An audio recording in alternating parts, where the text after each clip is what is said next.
విద్యార్థులకు నా సూచన, కష్టపడి చదువుకుంటే జీవితంలో నిర్దిష్టమైన లక్ష్యాన్ని పెట్టుకుని మనం ఆ దిశగా ప్రయాణం చేస్తే తప్పకుండా అనుకున్నది సాధించడానికి అవకాశం ఉంటుంది అని చెప్పి కాకా వెంకటస్వామి గారితో పాటు ఈ వేదిక మీద ఉన్న చాలా మంది ఎమ్మెల్యేలు ఏ కుటుంబ నేపథ్యం గాని రాజకీయ నేపథ్యం గతంలో పదవులు అనుభవించిన వాళ్ళు గాని పదవులు చేపట్టిన వాళ్ళు గాని లేరు.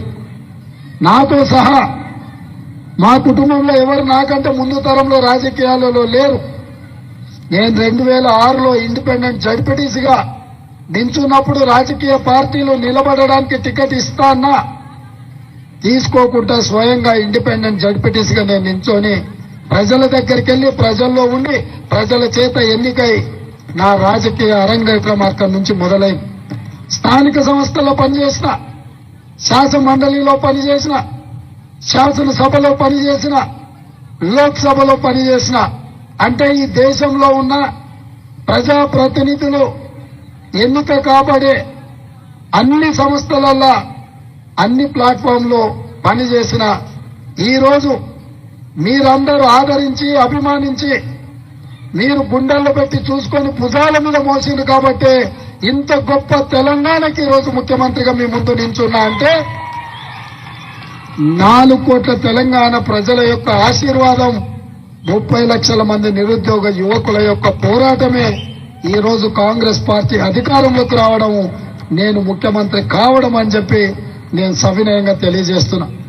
ఇదే కాకుండా నాయకత్వం శ్రీమతి సోనియా గాంధీ గారు, శ్రీ మల్లికార్జున్ ఖర్గే గారు కష్టపడే యువకులకు అవకాశం ఇవ్వాలన్న ఆలోచనతో ఎంతో మంది అనుభవజ్ఞులు ఉత్తండులు ఉన్నా వాళ్ళందరినీ సమన్వయం చేసి ఒక యువకుడికి అవకాశం ఇవ్వడం ద్వారా తెలంగాణ పునర్నిర్మాణంలో కాంగ్రెస్ పార్టీ క్రియాశీలక పాత్ర పోషిస్తుంది, దేశానికే ఆదర్శంగా నిలబడుతుందని ఒక విశ్వాసంతో నమ్మకంతో ఈ బాధ్యతనిచ్చారు.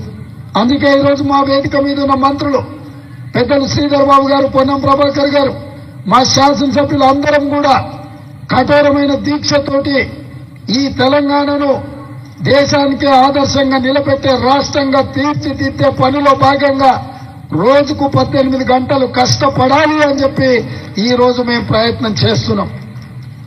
ఈరోజు శాసనసభలో 119 మంది శాసనసభ్యులు ఉంటే 57 మంది నూతన శాసనసభ్యులు ఉన్నారు.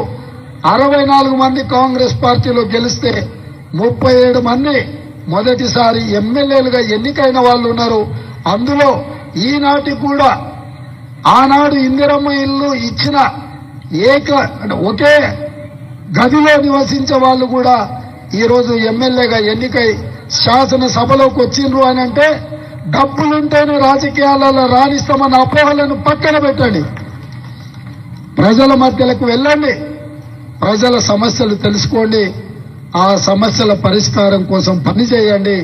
తప్పకుండా డాక్టర్ కావాలన్నా, లాయర్ కావాలన్నా, ఇంజనీర్ కావాలన్నా, ఐఏఎస్ ఐపీఎస్ కావాలన్నా ఎంత కఠోరమైన దీక్షతో మనం చదువుకుంటామో, పూర్తి పరీక్షలు రాస్తామో అంతే కఠోరమైన దీక్షతోని ప్రజా జీవితంలోకి రండి.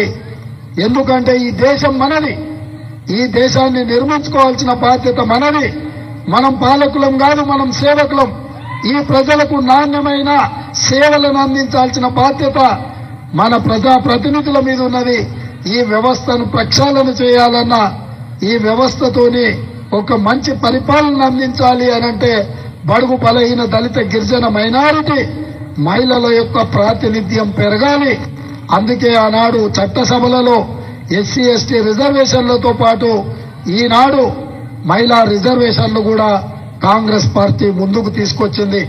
ఈ అవకాశాలన్నింటినీ ఈ రోజు ఇక్కడున్న పూర్వ విద్యార్థులతో పాటు ఉజ్వల భవిష్యత్తు కోసం ఇక్కడ వచ్చిన విద్యార్థులకు వాళ్ళ తల్లిదండ్రులకు అందరికీ డాక్టర్ బిఆర్ అంబేద్కర్ కళాశాల యాజమాన్యం తరఫున మీకందరికీ అభినందనలు తెలియజేస్తూ మీకు అన్ని విధాలుగా వివేక్ వెంకటస్వామి గారు, వినోద్ గారు, సరోజమ్మ గారు, రమ గారు, యువమిత్రుడు వంశీ మీకు అన్ని రకాలుగా అండగా నిలబడతారు. రాష్ట్ర ప్రభుత్వంగా మా వైపు నుంచి ఏ సహకారం కావాలన్నా నిస్సంకోచంగా ప్రభుత్వం ముందుకు తీసుకు